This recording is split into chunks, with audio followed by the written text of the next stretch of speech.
बिस्मिल्लाहिर्रहमानिर्रहीम। अस्सलामुअलैकुम dear students.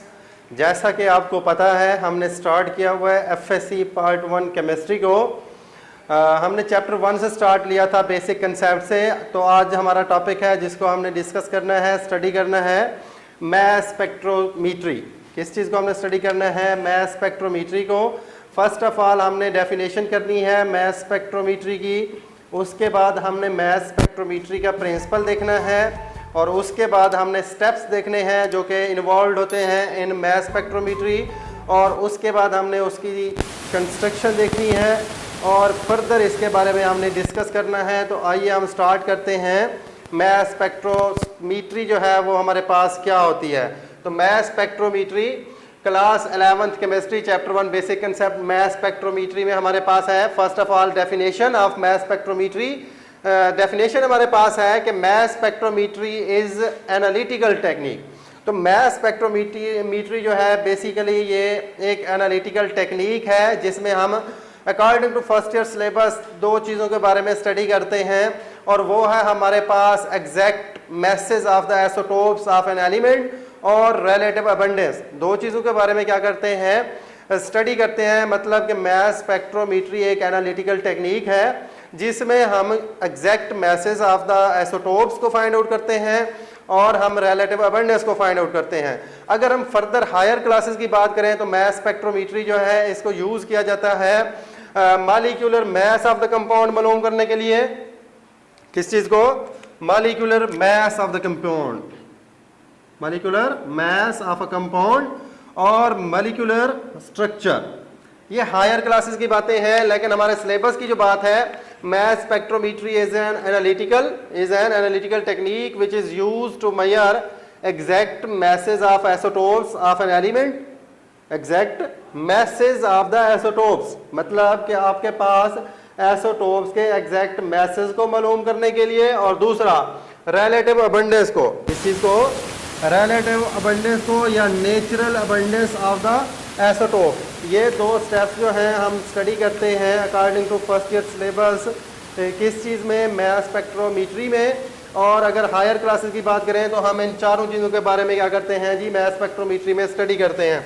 अब मैस स्पेक्ट्रोमीट्री का बेसिकली हमारे पास प्रिंसिपल क्या है कि ये किस उसूल के तहत जो है वो वर्क करती है, काम करते हैं। तो हमारे पास मैस स्पेक्ट्रोमीट्री में हम यूज़ करते हैं एक इंस्ट्रूमेंट जिसको कहा जाता है मैस स्पेक्ट्रोमीटर। क्या चीज़ यूज़ करते हैं हम? एक मैस स्पेक्ट्रोमीट्री की टेक्निक में जो कि एनालिटिकल टेक्निक है उसमें हम यूज़ करते हैं मैस स्पेक्ट्रोमीटर को।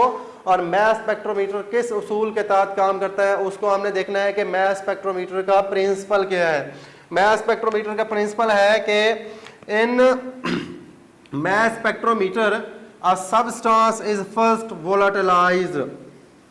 क्या करना है आपने? सबस्टेंस को फर्स्ट वेपर्स में कन्वर्ट करना है, मीन के उसकी वेपोराइजेशन करनी है। अगर आपके पास कोई सबस्टेंस है जिसकी आप रिलेटिव अबंडेंस या एग्जैक्ट मैसेज ऑफ आइसोटोप्स मालूम करना चाहते हैं तो आप क्या करेंगे? अगर आपके पास वो सबस्टेंस लिक्विड है या सॉलिड है तो उसको आपने क्या करना है? कन्वर्ट करना है इनटू इट्स वेपर्स फॉर्म। किस फॉर्म में कन्वर्ट करेंगे? वेपर्स फॉर्म में आपने क्या करना है? उसको कन्वर्ट करना है। तो हमारे पास प्रिंसिपल में फर्स्ट स्टेप क्या करना है आपने? In mass spectrometer a substance is first volatilized या वेपोराइज्ड। नेक्स्ट स्टेप क्या करेंगे? Then ionised. अब आयोनाइज्ड कैसे करेंगे? आपके पास है एक सबस्टेंस जिसको आपने क्या करना है? आयोनाइज्ड करना है। तो आयोनाइज्ड करने के लिए आपने करना क्या है? आपके पास एक फिलामेंट होता है जिससे आपने हाई एनर्जी की बीम जो है वो खारिज होती है, और आगे आपने मॉलिक्यूल को प्लेस कर देना है जिसकी आपने क्या करनी है? आयनाइजेशन। क्या करनी है? आयनाइजेशन। तो हाई एनर्जी की बीम ऑफ इलेक्ट्रॉन जो है आपने पास करनी है उस वेपर फेज में से। जब हाई एनर्जी की बीम ऑफ इलेक्ट्रॉन पास करेंगे तो वो मॉलिक्यूल में मौजूद इलेक्ट्रॉन को इजेक्ट आउट करेंगी, बाहर निकाल देंगी, और आपके पास जो वेपर फॉर्म में मॉलिक्यूल है, गैसेस के मॉलिक्यूल हैं, वो क्या हो जाएंगे? आयंस में कन्वर्ट होंगे। अब आप समझ रहे होंगे कौन से आयंस बनेंगे? आपके पास गैसियस पॉजिटिव आयन की फॉर्मेशन होगी। कौन से आयन की? गैसियस पॉजिटिव आयन की। तो हमारे पास हमने कहा सेकंड स्टेप क्या है? देन आयोनाइज, कैसे आयोनाइज करना है? By passing high energy beam of electron. कैसे आपने उसको आयोनाइज करना है? By passing high energy beam of electron. The gaseous positive ion thus obtained are separated on their m/e, मतलब कि mass to charge ratio। अब आपने क्या करना है? पहला स्टेप, आपने वेपर्स में कन्वर्ट करना है सैंपल को। सैंपल को किस चीज़ में कन्वर्ट करना है? वेपर्स फॉर्म में। और नेक्स्ट स्टेप आपने क्या करना है? उस वेपर्स फॉर्म की आपने करनी है आयनाइजेशन। अब आयनाइजेशन कैसे करनी है? आयनाइजेशन आपने करनी है by passing high energy beam of electron. जब आप गैसियस फेज में से high energy beam of electron pass कराएंगे तो गैसियस फेज के मॉलिक्यूल में मौजूद इलेक्ट्रॉन को वो हाई एनर्जी की बीम ऑफ इलेक्ट्रॉन जो है बाहर निकालेगी। पीछे गैसियस आयन, गैसियस के मॉलिक्यूल पे जो है वो पॉजिटिव चार्ज आ जाएगा। इस तरह से आपके पास किस आयन की फॉर्मेशन हो जाएगी? गैसियस पॉजिटिव आयन की, मतलब कि केटाइन की। फिर आपने क्या करना है? उस गैसियस पॉजिटिव आयन को जो जिसकी फॉर्मेशन हुई है उसको आपने सेपरेट करना है। अब सेपरेट करेंगे किस बुनियाद पे आपने सेपरेट करना है? According to mass by charge ratio. कैसे? मास टू चार्ज रेशो के जरिए आपने गैसियस पॉजिटिव आयन को सेपरेट करना है। और नेक्स्ट जो है लास्ट वन, आपने and recorded in the form of peaks. जब गैसियस पॉजिटिव आयन जो है वो आपके पास सेपरेट होंगे उसको आपने रिकॉर्ड करना है आयन कलेक्टर पर। और उस पर कैसे आप रिकॉर्ड करेंगे? इन द फॉर्म ऑफ पीक्स। क्या बनेगी आपके पास? पीक्स बनेगी। और पीक्स से आपने क्या कर लेना है? उसको रिकॉर्ड कर लेना है। सॉरी, स्टेप्स क्या है हमारे पास? किसमें? आपके पास मैस स्पेक्ट्रोमेट्री में जो आपने प्रिंसिपल है उसमें आपने कौन कौन से स्टेप लेने हैं? किसी भी सैंपल की आपने जब रिलेटिव अबंडेंस या एग्जैक्ट मैसेज ऑफ आइसोटोप्स मालूम करने हैं उसमें कौन से स्टेप्स जो हैं वो इन्वॉल्व होंगे। तो फर्स्ट स्टेप है आपके पास क्या चीज़? वेपोराइजेशन। जो सैंपल आपने लिया है वो सैंपल अगर आपके पास है सॉलिड या है लिक्विड, उसको फर्स्ट आपने कन्वर्ट करना है किसमें? वेपर्स फेज में। ये हो गया पहला स्टेप। सेकंड स्टेप है हमारे पास आयनाइजेशन। जब आपने सैंपल को कन्वर्ट कर लिया वेपर्स में तो उस वेपर्स को आपने आयन्स में कन्वर्ट करना है। अब मैं पहले बता चुका हूं प्रिंसिपल में आयन में कैसे कन्वर्ट होगा? By passing high energy beam of electron. जब आप high energy beam of electron pass करेंगे वेपर फेज से तो वो कन्वर्ट हो जाएंगे किसमें? आयन्स में। आयनाइजेशन होगी। थर्ड स्टेप क्या होगा? थर्ड स्टेप है आपने उस जो गैसियस पॉजिटिव आयन की फॉर्मेशन हुई है, गैसियस पॉजिटिव आयन की जो फॉर्मेशन हुई है उसको आपने एक्सेलरेट करना है। एक्सेलरेट कैसे करेंगे? By applying electric field. अब क्या करेंगे? इलेक्ट्रिक फील्ड को अप्लाई करके उसको जो गैसेस पॉजिटिव आयन की फॉर्मेशन हुई है एक्सेलरेट करेंगे। नेक्स्ट हमारे पास क्या स्टेप होगा? डिफ्लेक्शन। अब डिफ्लेक्शन कैसे होगी? अब आपके पास जब एक्सेलरेट होंगे गैसेस पॉजिटिव आयन उसके रास्ते में आपने अप्लाई कर देना है मैग्नेटिक फील्ड को। मैग्नेटिक फील्ड में गैसेस पॉजिटिव आयन की डिफ्लेक्शन होगी। जब डिफ्लेक्शन होगी तो आपके पास क्या वो हम पॉइंट कह रहे हैं? डिफ्लेक्शन। नेक्स्ट हमारे पास है रिकॉर्डिंग। तो आपने क्या करना है? डिफ्लेक्शन। और नेक्स्ट आपने आयन कलेक्टर पर या रिकॉर्डर पर उस चीज को जो पीक्स बनेगी किससे? जब आपने अप्लाई किया किस चीज को? मैग्नेटिक फील्ड को, उसमें डिफ्लेक्शन हुई, पीक्स की फॉर्मेशन हुई, वो पीक्स जाकर टकराएंगी आयन कलेक्टर पर। वहां पर आपने रिकॉर्डिंग करनी है, रिकॉर्ड करना है, डाटा रिकॉर्ड करना है। क्या आपके पास रिलेटिव अबंडेंस आई है? क्या उसके एग्जैक्ट एसोटोपिक मैसेज आए हैं? तो हमारे पास देखें एक सिंपल सी मैंने डायग्राम ड्रा की है। तो आपके पास पहला जो है इनलेट, आपने इससे किस चीज को दाखिल कराना है? सैंपल को। अगर सैंपल है आपके पास लिक्विड या सॉलिड, क्या चीज? सैंपल अगर आपके पास लिक्विड या सॉलिड है उसके लिए कंडीशन है कि आपने उसको कन्वर्ट करना है इन गैसियस फेज मीन के वेपर्स फेज। अगर गैसियस सैंपल होगा तब आपको जरूरत नहीं है उसको कन्वर्ट करने की किस में? वेपर्स में, क्योंकि आपके पास ऑलरेडी वो वेपर्स फेज में ही एग्जिस्ट कर रहा है। तो हमारे पास जो सैंपल है उसको आपने इनलेट से दाखिल कराना है किस में? वेपोराइजेशन चैम्बर में। किस में? वेपोराइजेशन चैम्बर में। अब आपने यहाँ पर हाई वोल्टेज करंट पास करना है तो आपके पास सैंपल जो है वो कन्वर्ट हो जाएगा किस में? वेपर्स में। वो सैंपल जो लिक्विड या सॉलिड स्टेट में था। नेक्स्ट आपने क्या किया? जब सैंपल कन्वर्ट हुआ किस में? वेपर्स में, आपने उसके रास्ते में पास कर अप्लाई कर दिया किस चीज को? एक हाई एनर्जी की बीम ऑफ इलेक्ट्रॉन को। हाई एनर्जी की बीम ऑफ इलेक्ट्रॉन का सोर्स क्या है? हाई एनर्जी की बीम ऑफ इलेक्ट्रॉन का जो सोर्स है वो आपके पास टंगस्टन का फिलामेंट हो सकता है। टंगस्टन मेटल है जिसमें फ्री मूवमेंट ऑफ इलेक्ट्रॉन होती है, तो आपके पास हाई एनर्जी की बीम ऑफ इलेक्ट्रॉन आकर टकराएंगी उस गैस, ये ब्लू कलर्स के जो डॉट स्पॉट हैं मैंने रिप्रेजेंट किए हैं, ये आपके पास क्या हैं, गैसेस के मॉलिक्यूल हैं। जब इससे आकर हाई एनर्जी की बीम ऑफ इलेक्ट्रॉन टकराएगी, इसमें मौजूद इलेक्ट्रॉन को इजेक्ट आउट करेगी और इस पर फॉर्मेशन होगी किस चीज की, गैसियस पॉजिटिव आयन की। जब ये पॉजिटिव आयन बनेंगे, आगे आपने एक्सेलरेटेड प्लेट रखी हुई है, तो इसमें आपने क्या किया, उस आयंस को एक्सेलरेट किया। क्या किया, एक्सेलरेट किया। जब एक्सेलरेट किया तो वो आयंस इससे पास होकर जाकर डिफ्लेक्ट हुए किसमें, मैग्नेटिक फील्ड में। आपने अप्लाई किया किस चीज को, उसके रास्ते में, मैग्नेटिक फील्ड को। अब मैग्नेटिक फील्ड में डिफ्लेक्शन हुई, जब डिफ्लेक्शन हुई तो पीक्स की फॉर्मेशन हुई।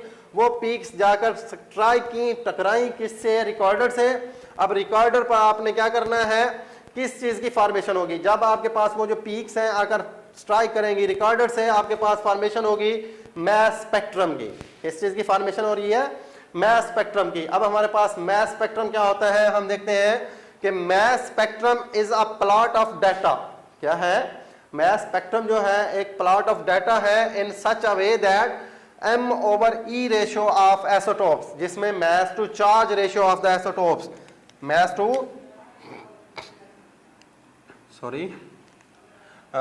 spectrum is a plot of data in such a way that mass to charge ratio of isotopes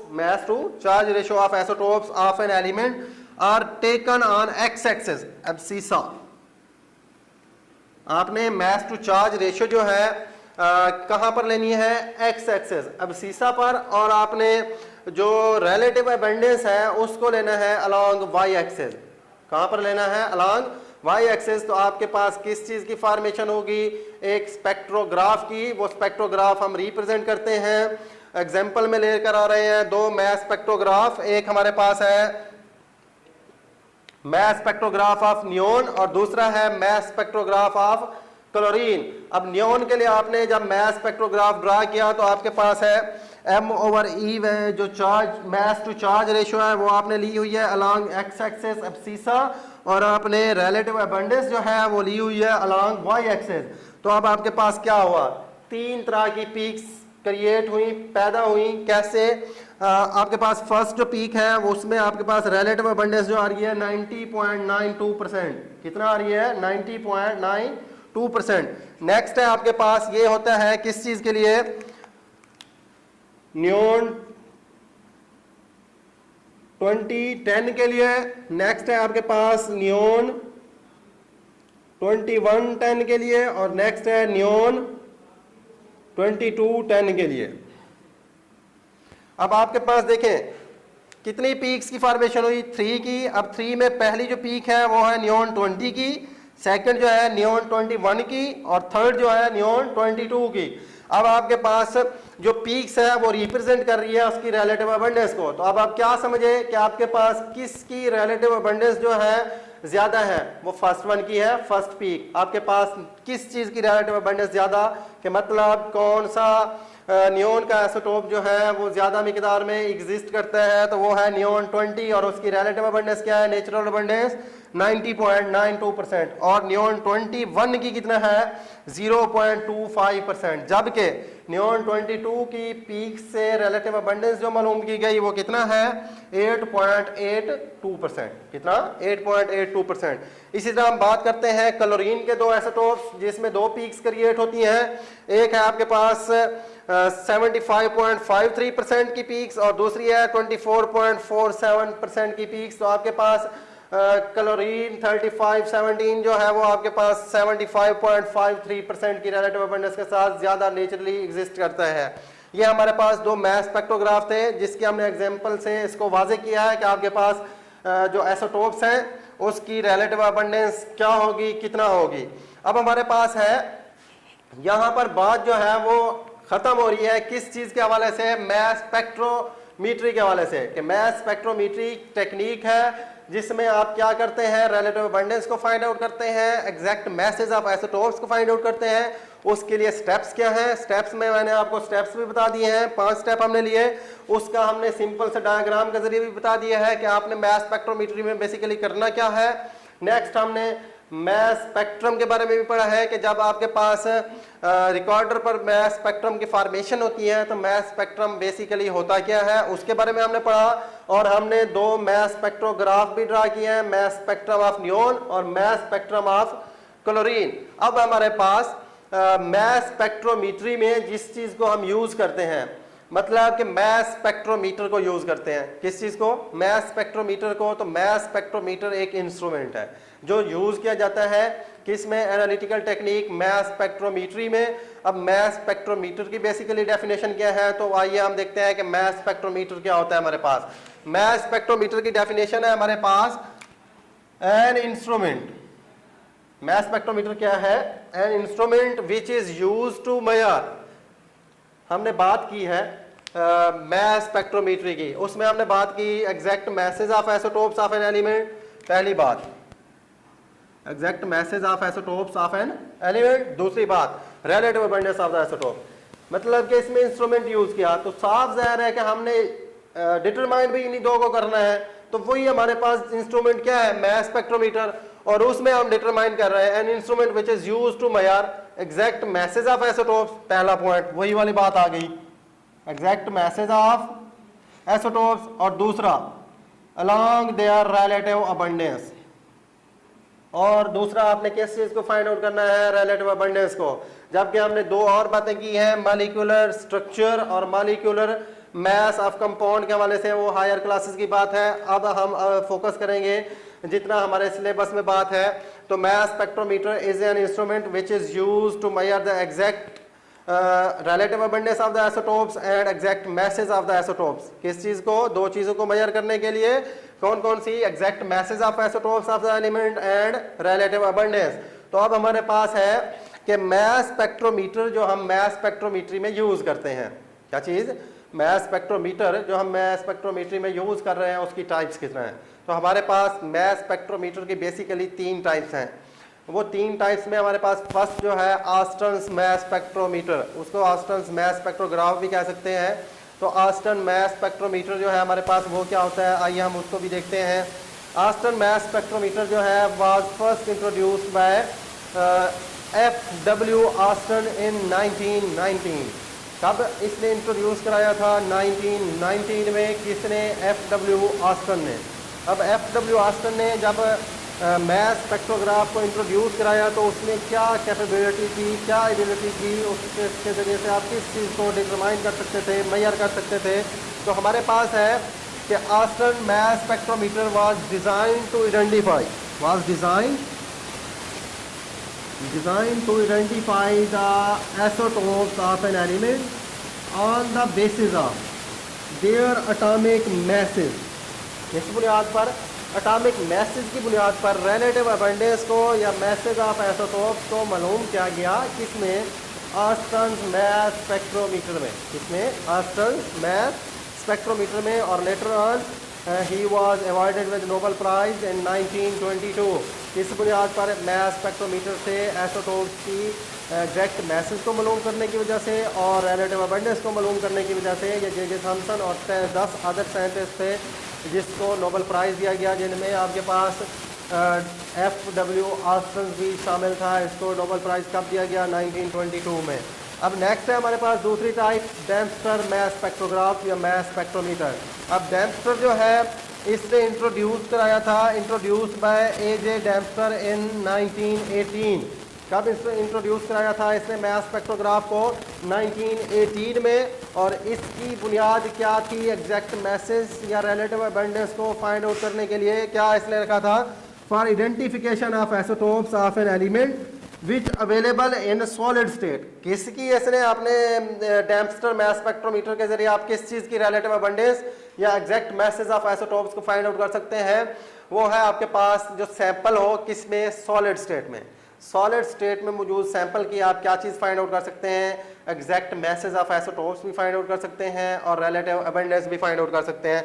इसी तरह हमारे पास लास्ट वन जो है वो है modern mass spectrometer. Modern mass spectrometer में आपने डेम्पस्टर मैस स्पेक्ट्रोमीटर में फर्दर थोड़ी बहुत मॉडिफिकेशन करनी है, उसमें आपने एम्पलीफायर यूज करना है और रिकॉर्डर यूज़ करना है तो आपके पास वो जो है वर्क करेगा कि किसकी तरह से एज लाइक जैसे डेम्पस्टर मैस स्पेक्ट्रोमीटर वर्क करता है। तो ये था हमारे पास first lecture about mass spectrometry. इससे नेक्स्ट हमने अपने नेक्स्ट लेक्चर में जो बात करनी है वो करनी है डेम्पस्टर मैस स्पेक्ट्रोमीटर की वर्किंग और कंस्ट्रक्शन के बारे में। तो हमारे पास ये जो इसमें 2-3 MCQs हैं कि आपके पास ये वाला पॉइंट जो है MCQs के हवाले से है एटॉमिक मैसेज वाला, और आपके पास डेम्पस्टर का जो है इन सॉलिड स्टेट ये भी एक MCQs की बात है, इस चीज़ को आपने नोट कर लेना है। और नेक्स्ट अगर हम बात करें तो हमारे पास इसका प्रिंसिपल जो है ये भी एक शॉर्ट क्वेश्चन में पूछा जाता है, तो इसको आपने अच्छे से याद करना है। तो नेक्स्ट लेक्चर तक के लिए हम हाजिर होते हैं, तब तक के लिए खुदा हाफिज।